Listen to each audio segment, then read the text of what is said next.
আজকে আমি রান্না করে ফেলেছি বন্ধুরা। এই দেখো গোটা গোটা লোটে মাছ।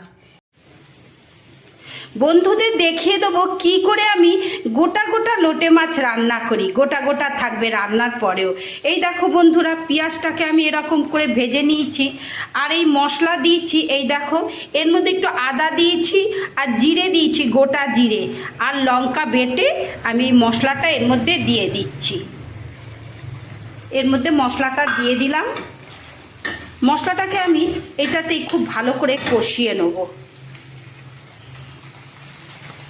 এর মধ্যে আমি টমেটো দেব না, কারণ আমি টমেটো সব কিছুতে টমেটো দিই না। আমার মাও দিত না, খুব ভালো রান্না করতো, তাই আমিও সব কিছুতে টমেটো দিই না। এই দেখো হলুদ দিয়ে দিচ্ছি পরিমাণ মতন, হলুদ দিয়ে দেবো। হলুদ দিয়ে দিলাম পরিমাণ মতন, দিয়ে এই মশলা দিয়ে আমি এই আলুটাকে করবো। আর এই দেখো বন্ধুরা, লোটে মাছ রেখে দিয়েছি এরকমভাবে কেটে হাফ হাফ করেছি। হ্যাঁ, আর আজকে আমি ঠিক করেছি একটু আলু দেবো, তাই আলুটাকে আমি ভেজে রেখে দিয়েছি। আর দিয়ে দেবো পরিমাণ মতন নুন।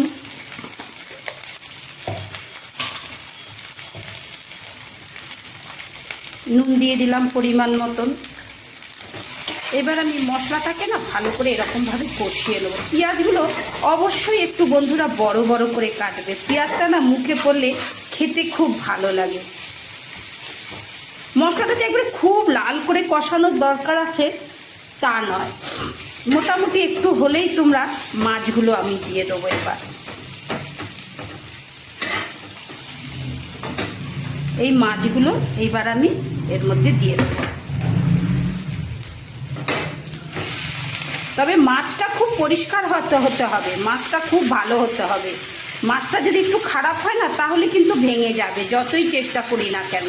তারপরে এই যে মশলাটা আমি মাছের গায়ে একদম মাখিয়ে দেবো।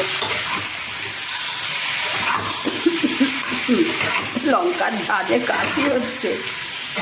অনেক বন্ধুরা আমাকে রিকোয়েস্ট করেছে কি করে গোটা গোটা মাছ রাখি এ করার জন্য। তোমরা একটু দেখে নেবে বন্ধুরা আমি কিরম করে করছি। এই রকম আমি মশলাটাকে পুরো মাছের গায়ে এরকমভাবে মাখিয়ে দিলাম।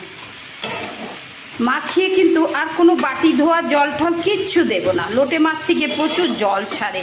এই যে মাছটা ঠিক এইরকমভাবেই থাকবে, এরকমভাবে হবে। আর আমি আলুটা ভেজে রেখেছি, একটু পরে দিয়ে দেবো, কি এখন দিয়ে দিলেও হয়। আলুটা দিয়ে দিলাম, তোমরা দিলে ইচ্ছে হলে দেবে, নয়তো না। আমি কোনো দিন দিই না, কিন্তু আজকে আমার ছেলে একটু টিফিনে নিয়ে যাবে, তো রুটি দিয়ে খাবে। না, আলুটা না দিলে না ঠিক, তা নাহলে ছেলেটা কী দিয়ে খাবে রুটি। আলুটাকে আমি আগে ভেজে রেখেছি।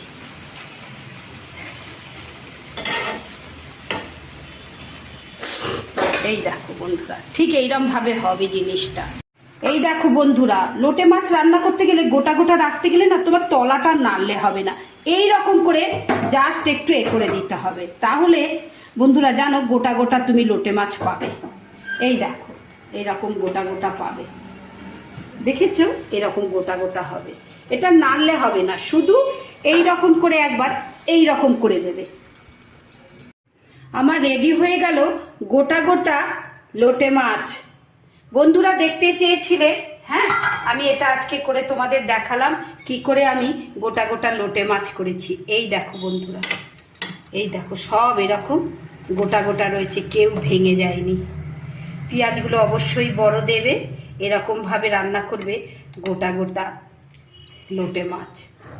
তোমাদের ভালো লাগলে লাইক কমেন্ট আর একটা শেয়ার করে দেবে বন্ধুরা।